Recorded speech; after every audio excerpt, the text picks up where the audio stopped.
नमस्कार, जनसत्य न्यूज में आप सभी का स्वागत है। मैं हूं विवेक पाठक। कोरोना महामारी के इस दौर में भारत और खासतौर से उत्तर प्रदेश जैसे सूबे में जो हालात बने हुए हैं, सरकार का दावा है कि कहीं ना कहीं जो हालात है, जो संक्रमित मरीजों की संख्या है, अगर उत्तर प्रदेश में योगी सरकार नहीं होती, केंद्र में मोदी सरकार नहीं होती, तो हालात और गंभीर और यानी कि जो आंकड़े हैं ये बहुत बड़े स्तर पर बढ़ते हुए नजर आ सकते थे। यानी कि जो सरकार काम कर रही है वो बेहद शानदार काम हो रहा है और बेहतर तरीके से कोरोना संक्रमण पर काबू करने के लिए जो भी संभव प्रयास हो वो इस सरकार के द्वारा सामने देखने को मिल रहे हैं। इसी मुद्दे पर हमारे साथ बात करने के लिए हमारे साथ मौजूद हैं पुरुषोत्तम खंडेलवाल जी। आप विधायक हैं बीजेपी से, आगरा उत्तरी विधानसभा सीट से, और साथ ही साथ प्रदेश उपाध्यक्ष भी आप हैं भारतीय जनता पार्टी से उत्तर प्रदेश में। पुरुषोत्तम जी, बहुत बहुत स्वागत है आपका जनसत्य न्यूज पर बात करने के लिए। नमस्कार नमस्कार नमस्कार पटक जी। पुरुषोत्तम जी, जो हालात हैं आगरा के अंदर, क्या स्थितियां हैं, किस तरह से देखा जा रहा है? अगर शुरुआती स्तर पर बात करें तो आज विपक्ष कहीं ना कहीं आपको इस बात पर घेर रहा है कि जो मॉडल, जिसको हॉटस्पॉट मॉडल कहा गया और जिसे पूरे देश के लिए नज़ीर बताया गया, इस आगरा से ही शुरुआत हुआ और आगरा में ही आज जो हालात हैं वो वुहान जैसे पहुंचते हुए नजर आ रहे हैं, विपक्ष का दावा है। अब वो विपक्ष कहीं हो, कहीं बात करे तो समझ में आती है। वो तो अपने घर में रहकर केवल बयान, शिरोमणि समझो उनको, बयान जारी कर देते हैं और उनके पास कोई काम तो है नहीं। इतने दिन से 22 मार्च से लगातार लॉकडाउन चल रहा है। किसी एक विपक्षी नेता ने ये नहीं बताया कि क्या होना चाहिए।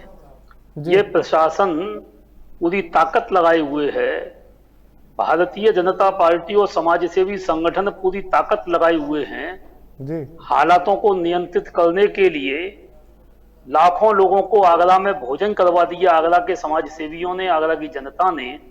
ये विपक्ष कहां चला गया था जब दिल्ली से 3 लाख मजदूर आगरा के अंदर आए थे? ये विपक्ष सुझाव क्यों नहीं देता है जी? केवल खराबी बताने का अधिकार नहीं है। अगर कहीं खराबी हो रही है, कोई खराबी एक दिन में पैदा नहीं होती है।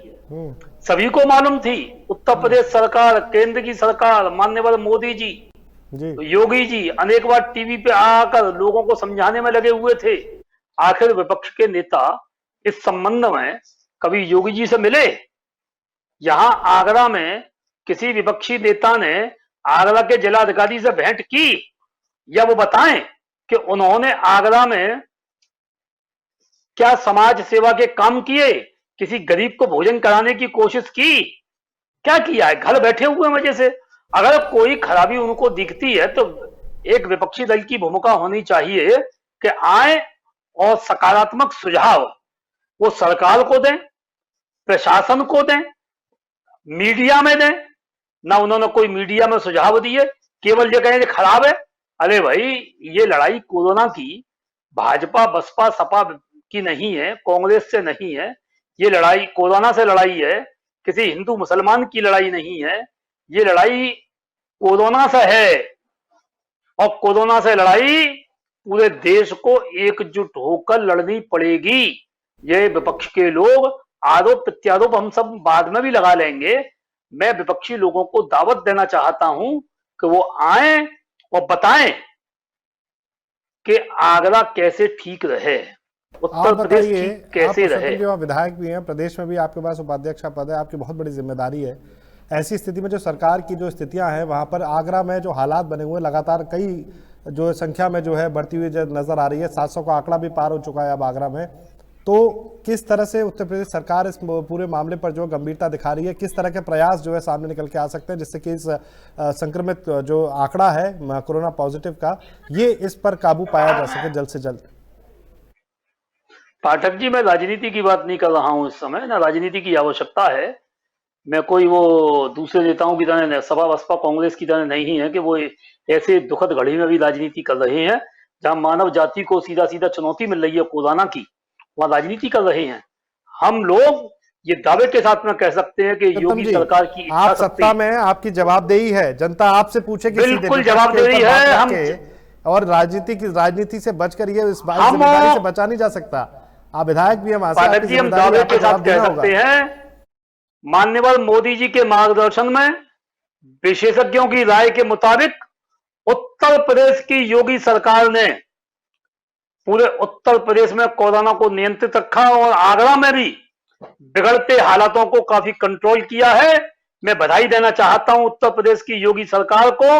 मैं बधाई देना चाहता हूं आगरा के जिला प्रशासन से जुड़े हुए एक एक छोटे अधिकारियों को, जिन्होंने आगरा के हालात, बिगड़ते हुए हालातों को नियंत्रित रखा है। अगर दूसरी सरकार होती, वो तो लखनऊ के दरबारों में बैठकर केवल नेतागिरी कर रहे होते और आगरा में ये आंकड़ा हजारों में पार कर गया होता। ये तो हमारी सरकार है जिसके कड़े फैसलों के कारण से आज आगरा वुहान बनने से बच गया है।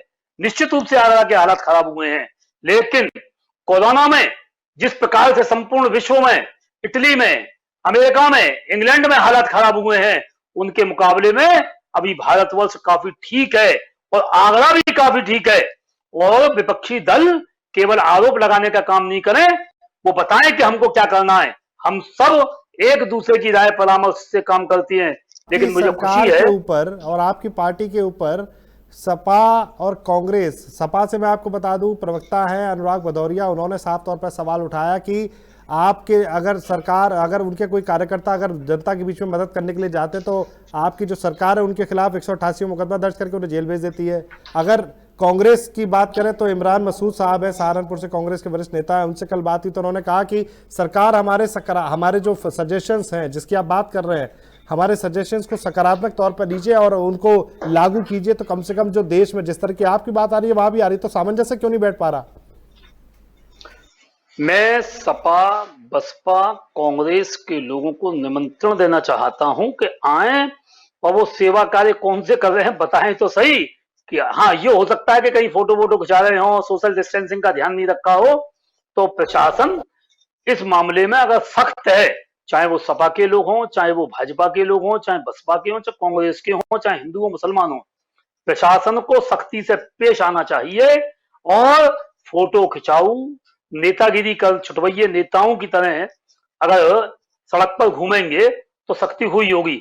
लेकिन मेरे सामने आगरा में ऐसा एक भी उदाहरण नहीं है जहां किसी समाज सेवा के कार्य को रोका गया हो। अखिलेश यादव ने विधानसभा सत्र बुलाने की मांग की, सरकार का कोई स्टैंड नहीं आया इसके ऊपर। इस समय विधानसभा सत्र बुलाया जाएगा, निश्चित रूप से बुलाया जाएगा। अब कोरोना के समय पे उनको विधानसभा सत्र याद आ रहा है। जिस समय युद्ध होता है तो उन्हें लगता है कि हथियार तैयार किए जाएं। हमारे यहाँ ऐसा नहीं होता। भारतवर्ष की ये संस्कृति है कि इस समय किसी प्रकार की कोई आवश्यकता नहीं है। इस समय तो केवल एक ही आवश्यकता है कि हमारा देश, हमारा प्रदेश, हमारा शहर, हमारा मोहल्ला कैसे ठीक रहे। मैं विपक्षी दलों से निवेदन करना चाहूंगा कि यदि वो कोई सुझाव देना चाहते हैं तो मुझे बता दें, मैं उनके घर के बाहर खड़े होकर दरवाजे पे जाकर सुझाव ले लूंगा। बताएं आगरा कैसे ठीक हो और अच्छा कैसे बने आगरा। और मैं समझता हूं कि हमारे पास जितना बुद्धि, विवेक, ताकत थी हमारी सरकार के पास, आगरा के समाज सेवी जनता के पास, आगरा के प्रशासन के पास, उसके मुताबिक इससे अच्छा काम, इससे अच्छे परिणाम, या यूं कहिए कि इससे कम खराब परिणाम हम दे नहीं सकते। बहुत अच्छी स्थिति आगरा के अंदर है। हमारा होमगार्ड सेवा कर रहा है, हमारी पुलिस सेवा कर रही है, हमारे डॉक्टर सेवा कर रही हैं। कुछ कमियां रह गई होंगी, लेकिन जितना काम हुआ है दूसरी सरकार के तो ये बूते में ही नहीं था, क्योंकि उनके बूते में तो केवल राजनीति है, उनके बूते में तो जातवाद है, उनके बूते में तो केवल संप्रदायवाद है। हमारे बूते में केवल इंसानियत है, मानवता है। मानव कल्याण के लिए हम लोग काम कर रहे हैं। हमको ना कोई सपाई दिख रहा है, ना कोई कांग्रेसी दिख रहा है, ना कोई बसपाई दिख रहा है, ना कोई हिंदू दिख रहा है, ना कोई मुसलमान दिख रहा है। हमारी सरकार को केवल इंसान दिख रहा है। हम लोग इंसानियत के लिए काम कर रहे हैं, मानवता के कल्याण के लिए काम कर रहे हैं। पुरुषोत्तम जी, लेकिन ऐसा दिख नहीं रहा। आपकी पार्टी के आगरा के जो मेयर है नवीन जैन, उन्होंने चिट्ठी लिख डाली और कहा कि हालात जो है आगरा में लगातार बदल रहे हैं, बढ़ रहे हैं और खतरनाक स्थितियों की तरफ जा रहे हैं, और ऐसी स्थिति में आगरा को बचाने के लिए उन्होंने अपील तक कर डाली, मदद तक मांग कर डाली। अब आपके पार्टी के जो मेयर ही जिस आगरा की आप बात कर रहे हैं, वहां कैसे हालातों की उम्मीद की जा सकती है? तो विपक्ष की बात हो गई, ये तो मैं आपकी पार्टी के मेयर की बात कर रहा हूं। अब मान लीजिए कि चारों दल बात कर रहे हैं और मेयर साहब बात कर रहे हैं, तो मेयर साहब की बात का जवाब और विपक्षी दलों की बात का सवाल तो वही लोग देंगे। जहां तक आगरा के लोगों की बात का सवाल है, आगरा के लोगों को इन विषम परिस्थितियों में भी आप देखिए कि जहां लॉकडाउन है वहां सारी चीजें उपलब्ध हैं, और जहां इलाके सील किए गए हैं, ये दावे जो अच्छी बात है, लेकिन हॉटस्पॉट मैं है। ये सवाल कर रहा हूं कि जो मेयर अब साहब ने जो चिट्ठी लिखी है, नवीन जैन जी ने जो चिट्ठी लिखी है, क्या उसको सरकार और आप जैसे लोग जो बैठे हैं पार्टी के शीर्ष नेतृत्व में, उसको इग्नोर कर दिया जाएगा? क्या ये भी बात मान लिया जाए कि पार्टी के अंदर भी कुछ ना कुछ राजनीतिक समीकरण तैयार हो रहे हैं? कुछ तो वजह होगी। देखिए, इस समय ये समय इंसान मानवता के लिए संकट का समय है, और इस समय भारतीय जनता पार्टी का कोई भी नेता, कोई भी कार्यकर्ता राजनीति नहीं कर रहा है। वो केवल सेवा के कार्य में लगा है। राजनीति जो करेगा, मैं समझता हूं कि वो लोकतंत्र विरोधी नहीं, वो इंसान विरोधी है, मानवता विरोधी है। इस समय राजनीति का समय नहीं है। मैं विपक्षी दलों से भी निवेदन करना चाहूंगा। साहब, जो चिट्ठी लिखी गई साहब, वो क्या है? मतलब वो मजबूरी थी, वो राजनीति थी, क्या वो किसी से जो है किसी को खुश करने के लिए लिखी गई थी? चिट्ठी तो वायरल हुई थी, लोगों के सामने, जनता तक नहीं, पहुंची थी, उसमें ऐसी कोई बात नहीं थी।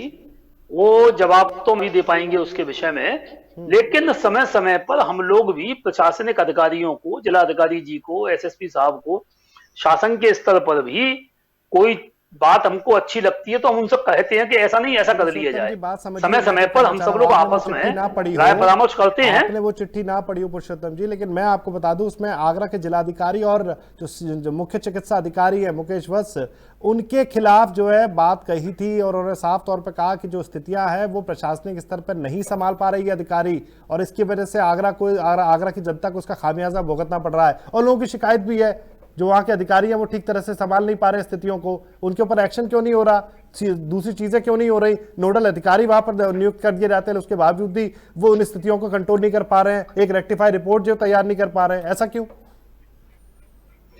देखिए, आगरा में काफी कंट्रोल किया है, और इस समय जो कोरोना के मरीज हैं वो सामान्यतः उन्हीं क्षेत्रों में मिल रहे हैं जो हॉटस्पॉट क्षेत्र हैं। अब काफी कुछ हमारे अधिकारियों ने और स्वास्थ्य विभाग के लोगों ने, पुलिस प्रशासन ने काफी कुछ चीजों को नियंत्रित किया है। नोडल अधिकारी भी आए तो उससे और अच्छा काम हुआ। अनुभवी अधिकारी जब आते हैं तो उसका लाभ मिलता है, और मैं समझता हूं कि आगरा पूरी तरह नियंत्रित है, और 2 दिन से काफी कम कोरोना के पेशेंट मिले हैं। और मुझे खुशी है कि हमारा स्वास्थ्य विभाग भी, जिला प्रशासन भी कोरोना पेशेंटों की भरपूर जांच कर रहे हैं। सैंपल लेने में कोई कोताही नहीं बरती जा रही है। हाँ, इस कोरोना को बढ़ाने में अगर अच्छा रहता कि विपक्षी दल के लोग या तबलीगियों के बारे में बात करते कि भाई तबलीगियों ने आगरा में का आंकड़ा कैसे बिगाड़ा है, दिल्ली पास में है और तबलीगियों ने आगे जो आगरा का आंकड़ा बिगाड़ा है, और उसके बाद में जिस प्रकार से सभी प्रकार की स्थितियों को निपटते हुए हमारे प्रशासन ने सख्ती भी की, और आगरा की जो बिगड़ने वाली स्थिति थी उसको काफी कुछ ठीक भी रखा। चलिए, आपकी बात जी, को मान लिया भी जाए तो मुझे लगता है कि पुरुषोत्तम जी, अभी स्थितियां जो धरातल पे जो है वो आपकी बात से सहमत नहीं दिखाई दे रही हैं। लगातार कल के भी अगर आंकड़े माने तो 2 दर्जन से ज़्यादा मामले थे आगरा में, और अब जो आंकड़ा है वो वर्स्ट कंडीशन की तरफ जाते हुए दिखाई दे रहा है। जो संक्रमित जो 3rd स्टेज की जो बात होती है कोरोना को लेकर, उसमें आगरा की मुझे लगता है कि शुरुआत हो गई, ऐसा कहना गलत नहीं होगा। अब आगरा और खासतौर से जो राज्य सरकार है, उत्तर प्रदेश में सूबे की सरकार है, अब नया किस तरह का जो है चुनौतियों से निपटने के लिए उनका प्लान है, क्या रूट मैप है इन सब चीजों से निपटने के लिए? निश्चित रूप से आगरा का विषय एक चिंता का है, और हमारी सरकार इस पर पूरी निगाह रखे हुए है। हम सभी जनप्रतिनिधि भी इसको पूरा नियंत्रित करने में प्रशासन का सहयोग कर रहे हैं। हाँ, मैं इतना जरूर चाहूंगा, आगरा की जनता से आग्रह करना चाहूंगा आपके माध्यम से, कि लॉकडाउन की नियमों का पूरी तरह से हम लोग पालन करें, और आगरा के जो बिगड़े हुए हालात हैं, 2 दिन में कुछ ठीक हुए हैं, वो आगे भी ठीक बने रहें। उसके लिए हम सब लोगों को लॉकडाउन के नियमों का पालन भी पूरी सख्ती के साथ करना पड़ेगा। और विपक्षी दलों से भी मैं पुनः आपके माध्यम से निवेदन करना चाहूंगा, यदि स्थिति ठीक रखने के लिए, अभी आपने कहा तीसरी स्टेज की तरफ जा रही हैं, मैं समझता हूं तीसरी स्टेज की तरफ हम नहीं जाएंगे, ऐसा आपको विश्वास दिलाना चाहता हूं। यदि विपक्षी दलों के पास कोई सुझाव हो तो वो हमको बताएं, हम उनके सुझावों को जो मानने योग्य होंगे प्रशासन से हम मनवाएंगे, शासन से हम मनवाएंगे। जरा बताएं तो सही। केवल खराब, वो कोई हमारे हेडमास्टर नहीं है कि फेल और पास करेंगे, कि हम पास हम फेल। अरे इस समय लड़ाई है, हमारी लड़ाई कोरोना से है, हमारी लड़ाई सपा बसपा से नहीं है इस समय। इसलिए कोरोना से जीतने के लिए हमको क्या क्या करना है, अगर उनको लगता है कि भाई ऐसा करने से ठीक रहेगा तो हमको बता दें। और हमको अगर सुझाव देना चाहते हैं तो मुझे आपके माध्यम से बता दें, मैं उनके घर पे जाकर सुझाव ले लूंगा कि बताइए सपा नेताजी, बताइए बसपा नेताजी, बताइए कांग्रेस के नेताजी, हमको बताएं। हम उनका सुझाव उनके घर पर जाकर लेने को तैयार हैं, दरवाजे पर खड़े रहेंगे, हम उनके सुझाव ले आएंगे और अच्छा सुझाव होगा तो उसको हम अमल में भी लाएंगे। हम उनको निवेदन करना चाहते हैं, कोई एक निवेदन मैं करूंगा पाठक जी आपसे, अगर कोई पाठक जी एक निवेदन, जी पाठक जी एक निवेदन, यदि कोई समाज सेवा के काम में कहीं भोजन वितरण करना हो, कहीं सब्जी बांटनी हो, कहीं कुछ और काम करना हो, कोई सैनिटाइजेशन करना हो, तो सपा नेता, बसपा नेता, कांग्रेस नेता हमको बता दें, हम उनके पास चले जाएंगे। मैं कहता हूं कि उनके सेवा कार्य में कहीं कोई रुकावट आ रही होगी, मैं उनके साथ में कंधे से कंधा मिला के काम करूंगा, उनको स्वागत करूंगा, उनका माला डालूंगा, स्वागत करूंगा कि भाई आपने हमारे लिए काम किया, जनता के लिए काम किया है। वो आए तो सही, बताएं तो सही क्या सेवा कार्य कर रहे हैं। केवल छुटवैया नेता की तरह फोटो खिंचवा कर 4 पैकेट भोजन के घर से बनवा कर लाके बांट दिए और फिर कह के मैंने बहुत बड़ा काम किया है। 1 किलो आटा देने के बाद फोटो खिंचवा के कहें कि मैंने बहुत बड़ा काम किया है। ये धोखे की राजनीति अब आगरा की जनता नहीं चलने देगी, ये निश्चित मान लीजिए। तो जो हालात है मजदूरों की अगर बात करें, आपके शहर में भी मजदूरों की अगर स्थिति है, कई प्रवासी मजदूर भी हैं जो वापसी कर रहे हैं, पहुंचे भी हैं लोग वहां पर। अब उनकी स्थितियों के ऊपर जो है आपकी तरफ से क्या प्रयास देखने को मिल सकते हैं? हमारा प्रशासन लगा हुआ है। परसों रात को भी लगभग 2000 मजदूर आगरा में थे। रात को प्रशासन के माध्यम से उनके भोजन इत्यादि की व्यवस्था हुई, उनको रोका गया। अब उन लोगों को बस से ट्रेन से पहुंचाने की व्यवस्था बन रही है। लॉकडाउन के कारण काफी असुविधा हुई है। निश्चित रूप से जो मजदूर दूसरे प्रांतों से आगरा में आए हैं उनको कठिनाइयां हो रही हैं और ये कोरोना कठिनाई लेकर ही आया है। लोग ये सोचते हैं, विपक्षी दल के लोग ये सोचते हों कि ये सुविधा देने वाला है, सुविधा देने वाला नहीं है। अंतर्राष्ट्रीय स्तर पर इंसानों को कष्ट देने वाला कार्यक्रम है ये कोरोना, और इसमें केवल सरकार और शासन और समाज सेवी के लोग लोगों की कठिनाइयों को कम कर सकते हैं, समाप्त। तो कोरोना को जब तक समाप्त नहीं करेंगे कठिनाइयां हमारी घटने वाली नहीं है, इतना मानकर चलना चाहिए।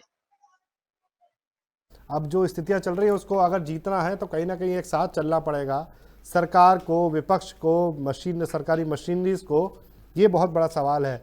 चलते चलते मैं पुरुषोत्तम जी आपसे जानना चाहूंगा, मैं पाठक जी एक बात निवेदन करना चाहूंगा।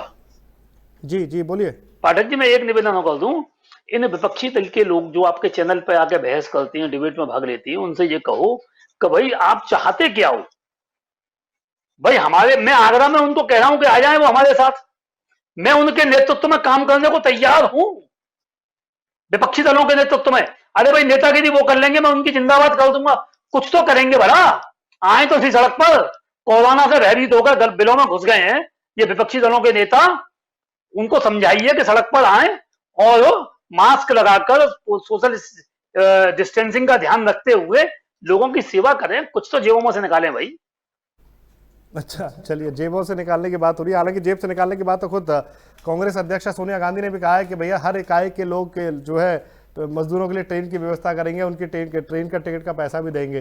तो चलिए ये अच्छी बात है, प्रदेश में जो भी स्थितियां बने, लेकिन आगरा के लिए जो स्थितियां हैं वो बेहद चुनौतीपूर्ण है। पुरुषोत्तम जी, क्या स्थिति रखी जा सकती? क्योंकि अगर उद्योगों की बात करें आपके जिले की, आप जहां से विधायक हैं, मैं अगर वहां की बात करूं तो चूंकि आप उत्तर प्रदेश में भी एक शीर्ष नेतृत्व में बैठे उपाध्यक्ष हैं आप वहां पर, मैं आपसे जानना चाहता हूं पर्यटन की अगर बात करें तो इस वक्त तो मुझे लगता नहीं कि आने वाले कुछ एक साल तक पर्यटन जो है जगत को वहां पर कुछ एक बसता हुआ नजर आ रहा है।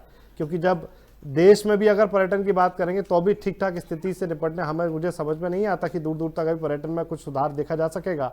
उनको संभालना, होटल इंडस्ट्री को संभालना, वो बहुत बड़ी चुनौती सरकार के सामने रहेगी। कुछ विशेष फंड की जरूरत पड़ सकती है उनको रिवाइव करने के लिए, उसकी जरूरत पड़ेगी। साथ ही साथ जूता व्यापार, जो जूता उद्योग है, जो खासतौर से आगरा की पहचान भी वहां से रखी जाती है, उनको सरवाइव करने के लिए सरकार के पास क्या कोई रूट मैप है, प्लान है, जिससे कि आर्थिक स्थितियों पर भी आगरा रिवाइव जल्द से जल्द कर सके? पाठक जी, निश्चित रूप से आपने बड़ा गंभीर विषय रखा है और ये हम सब लोगों के लिए बड़ा चिंता का विषय है।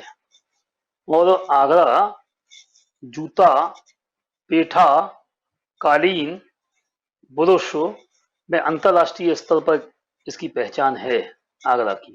जी। और पर्यटन उद्योग अगर घटता है तो ये सारे व्यापार आगरे की चौपट होती हैं और ये बड़ा चिंता का विषय है। लेकिन इससे भी बड़ी चिंता का विषय हमारा है, जान है तो जहान है। पहले लोगों का जीवन सुरक्षित किया जाए, ये आवश्यक है। और जब हम सुरक्षित होंगे, हमारे लोग सुरक्षित होंगे, तो उद्योगों को हम कल भी जमा लेंगे। हालांकि लॉकडाउन के बाद इंडस्ट्रीज जो नियम बनाए गए हैं लोग, उसके नियम के अंतर्गत इस सारी चलेंगे। तो अभी पर्यटक ही नहीं आएंगे, अब बाहर ही तो नहीं एक अभ्यास भी करना तो पड़ेगा। ऐसी स्थिति में पर्यटन विद्यार्थियों तो को बिल्कुल भी, खत्म है, उद्यमियों को भी, पर्यटन तो मजदूरों बिल्कुल खत्म है। तो सरकार को एक राहत पैकेज की तो जो है घोषणा कर देनी चाहिए ना। सरकार ने अभी तक ऐसा किया नहीं। निश्चित। हॉट स्पॉट के जो नजीर तो वहां से पेश हो रही है, लेकिन नहीं, वहां के अब जो उद्योग घोषणा है अभी उनके लिए कोई राहत भरी अभी तक बात सामने निकल कर नहीं आई है सरकार के एंड से। अभी बहुत जल्दबाजी हो जाएगी। इस समय तो लोगों की जान बचाने की है। एक तरफ कहा जा रहा है कि भाई आगरा के हालात बिगड़ रहे हैं। आज की डेट में केवल हालात ठीक बने रहें, ये हम लोगों की बहुत बड़ी उपलब्धि होगी। लोग बचे रहें, ये हम जल्द लोगों ही की सरकार उपलब्धि कोई होगी। राहत पैकेज इन उद्योगों के लिए जो है घोषणा कर सकती है। ये सब बातें आवश्यक हैं, लेकिन आज इस पर विचार करने की आवश्यकता नहीं है। आज तो आवश्यकता इस बात की है कि लोगों का जीवन सुरक्षित कैसे बचे, मजदूरों को काम कैसे मिले। कल जब लॉकडाउन खुलेगा तो लोगों के लिए काम धंधे छोटे मोटे प्रारंभ किए जाएंगे।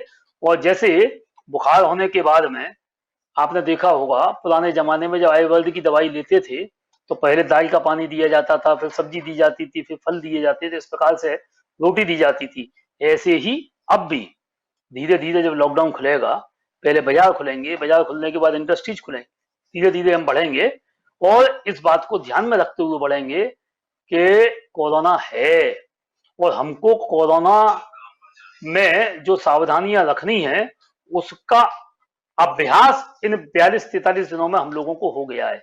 हमको जीने के लिए अब कोरोना के जो बचने के नियम है उनका पालन करना पड़ेगा। आपने तो अभी ये बात बताई है, लोगों के शादी विवाह मौत जिंदगी, इनके कारण भी बहुत बड़े बड़े व्यापार व्यवसाय चौपट हो चुके हैं। शादी होती है तो बैंड वाले, रोशनी वाले, होटल वाले, हलवाई, वेटर, इनका रोजगार खत्म हो रहा है। आज स्थिति ये है उठा रहा कि हूं दूल्हा जी जी साहब, क्या जीएसटी खत्म हाँ कर दिया पाठक जाएगा जी, होटल इंडस्ट्री के लिए आगरा की, उत्तर प्रदेश में? बहुत कुछ है, बहुत कुछ विचार होगा। मैं पाठक जी, जल्दबाजी में हम बिल्कुल नहीं है। हम आगरा के सभी जनप्रतिनिधि इस बात के लिए पहले तो कृत संकल्पित हैं कि हम आगरा को सुरक्षित कैसे बचाएं। हमारा चिंता का विषय इस समय केवल एक है, आप सर, आगरा सुरक्षित बचे, आगरा के लोग बचें, तो हम बचेंगे। पुरुषोत्तम जी, आपका जो कंसर्न है मैं उसका स्वागत करता हूं, बहुत तारीफ भी करता हूं। कोरोना से निपटना भी प्राथमिकता है, लेकिन साथ 2 वक्त की रोटी का इंतजाम भी करना भारत में और खासतौर से आगरा में अगर बात करें तो बचा कुचा जो व्यापार है वहाँ पर, अगर वहाँ पर उनके लिए भी सरकार अभी कोई उम्मीद कर सकती है कि आम जनता वहाँ के लिए कि हाँ कोई सरकार स्टेप लेगी और जल्द ही इसकी घोषणा कर सकती है, हाँ या ना, कुछ ऐसी कोई बात? निश्चित रूप से हमारी सरकार योगी जी की सरकार है, मोदी जी की सरकार है, लोगों की भलाई के लिए सरकार बनी है। और इस देश का जो सौभाग्य है, 100 वर्ष पहले 1919-20 में जब प्लेग आया था तो 1 करोड़ लोग मरे थे उस समय। और ये मामला जो कोरोना तो प्लेग से भी ज्यादा भयंकर है, कोई दवाई इसकी नहीं है। और ये तो योगी जी और मोदी जी की सरकार है। जिस प्रकार से कोरोना का मुकाबला इनके नेतृत्व में हुआ है, आने वाले वर्षों में निश्चित रूप से इन्हीं के नेतृत्व में देश पुनः ऊंचाइयों को छुएगा। और जो ब्रेक लगा है इस समय, इसको एक पड़ाव के रूप में हम लेते हैं। जब हम इस ब्रेक के बाद उठेंगे तो निश्चित रूप से हमारा देश का नागरिक ऊंचाइयों को छुएगा, ऐसा मेरा विश्वास है। चलिए पुरुषोत्तम जी, बहुत बहुत शुक्रिया, आपने जनसत्य न्यूज़ से बात की, अपना एक अनुभव साझा किया, साथ ही साथ जो सरकार की जो स्थितियां हैं, जो उनकी कार्यप्रणाली है, उसको जो है स्पष्ट किया। जनसत्य न्यूज़ के दर्शक इसको देख पाएंगे और आगरा की जनता के साथ साथ देश की जनता उत्तर प्रदेश सरकार और खासतौर से मोदी सरकार के जो कदम उठाए जा रहे हैं उसमें विश्वास रखें और उम्मीद कर सकते हैं कि जिस तरह से आपने दावे किए कि सरकार जिस तरह के कदम उठा रही है उसमें हम जल्द से जल्द कोरोना के खिलाफ इस जंग में जीत दर्ज करा सके। पुरुषोत्तम जी, आपका बहुत बहुत शुक्रिया, आपने हमसे बात की। तो ये थे हमारे साथ पुरुषोत्तम खंडेलवाल जी, जो खास तौर से हमारे साथ बात कर रहे थे। आगरा से बीजेपी विधायक है आप, आगरा उत्तरी से, और साथ ही साथ बीजेपी उत्तर प्रदेश में आप उपाध्यक्ष भी हैं, जिसके बाद ये माना गया कि जो हालात हैं आगरा को लेकर वो बेहद गंभीर हैं। और जो सीधे साधे शब्दों में अगर बात की जाए तो बीजेपी विधायक ने साफ कहा कि विपक्ष सिर्फ गाल बजाने का काम कर रहा है। अगर असलियत की बात करें तो जमीन पर कोई भी विपक्षी लोग कोई भी काम करते हुए जो महामारी का जो समय है इसमें कोई भी किसी की मदद करते हुए नजर नहीं आ रहा है। अगर कुछ ऐसा है तो उनके पास जाइए, सरकार सजेशन लेगी और उनको अपने साथ कंधे से कंधा मिलाकर कोरोना के खिलाफ इस जंग में एक अपनी उनकी भूमिका भी तय करेगी। तो चलिए, उम्मीद की जा सकती है, जिस तरह से औद्योगिक जगत की बात करें तो आगरा के लिए बहुत बड़ी चुनौती है, क्योंकि पर्यटन और खासतौर से जो हथकरघा यानी कि जूता कारोबार है उसको अब संभालने के लिए सरकार की उंगली यानी कि उसके साथ की जरूरत है। और उम्मीद की जा सकती है कि जल्द से जल्द सरकार, खासतौर से उत्तर प्रदेश सरकार और केंद्र सरकार, इन उद्योगों को लेकर कोई घोषणा करके इनको अमृत दान दे सकती है। आज के लिए विशेष इतना ही। अगर आपको हमारे खास कार्यक्रम पसंद आया तो आप इसे लाइक और शेयर करना ना भूलें। साथ ही साथ आप जनसत्य न्यूज़ को फेसबुक पर लाइक और फॉलो कर सकते हैं। यूट्यूब पर आप यानी कि हमें जनसत्य न्यूज़ को सब्सक्राइब भी कर सकते हैं। तब तक के लिए मुझे दीजिए इजाज़त। नमस्कार।